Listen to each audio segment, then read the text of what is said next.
ഞങ്ങൾക്കൊന്നും പറയാനില്ല. ഇതിന് വലിയ മഴയിൽ ഞങ്ങളെ കൂടെ ബാക്കിയുള്ള എല്ലാവരും പോയിട്ട് ഞങ്ങളിവിടുന്ന് വാടകയ്ക്ക് മാറ്റി പാർപ്പിച്ചാണ്. ഇപ്പം ഞങ്ങൾക്ക് വാടകയില്ല, ദിവസം കൊടുക്കുന്ന കൂലി ഒന്നും കിട്ടുന്നില്ല.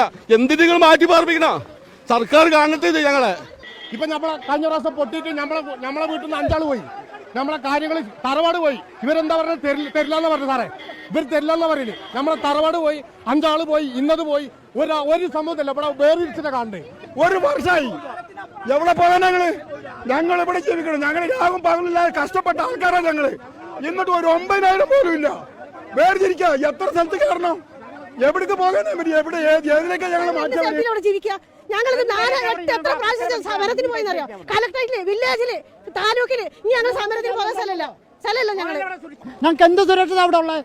300 രൂപ ഡെയിലി വേജസ് എന്നുള്ള ഞങ്ങൾക്ക് ഞായറാഴ്ച അടക്കുമ്പോൾ ഇവിടുത്തെ വില്ലേജ് ഓഫീസർ ഇവിടുത്തെ കുറെ ആൾക്കാരും കൂടിയിട്ട് ഞങ്ങളെല്ലാരും ഔട്ടാക്കിയേക്ക. നിങ്ങൾ സുരക്ഷിതരാണെന്ന് പറഞ്ഞു. എന്ത് സുരക്ഷ? 1 മിനിറ്റ്. ആ കാണുന്ന എന്റെ വീട്ടിൽ ഉരുൾപൊട്ടിട്ട് വന്ന കല്ല് മരം ഇപ്പോഴും അവിടെ കിടക്കാണ്. വില്ലേജ് ഓഫീസർ വന്ന് പറഞ്ഞു തരാം, ഇതൊക്കെ ഉണങ്ങിപ്പോ ഡ്രൈവ് ആയി പോകുന്നുള്ളൂ. അനുകൂലം കൊടുക്കാൻ സർക്കാരിന് ഞങ്ങളുടെ പൈസ ദുരന്തമാർക്ക് കൊടുക്കാനേ എന്തുകൊണ്ട് അവർ കൊടുക്കില്ല? 3 ആൾ പോയാ, നമ്മൾ 3 ആൾ മരിച്ചു പോയതാ. അത് ഒറ്റ മാത്രമേ ബാക്കിയുള്ളൂ. നമ്മളത് പട്ടിണിയില്ല. ആ 300 രൂപ കിട്ടിയാൽ നമ്മൾ ജീവിച്ചു. നാൽക്കാലികളെ കൊണ്ടുപോകുന്ന മാതിരി ഞങ്ങളുടെ ആളുകളെ ഞങ്ങൾക്ക് ട്രാക്ടറിൽ കൊണ്ടുപോകേണ്ട അവസ്ഥയാണ്. എത്ര മണിക്കൂറുകളായി മുണ്ടക്കയിൽ ഈ സമയം ഉണ്ടായിട്ട് ഫയർഫോഴ്സിന്റെ വണ്ടി വരുന്നത് 10 മിനിറ്റ് മുമ്പാ. നിങ്ങൾ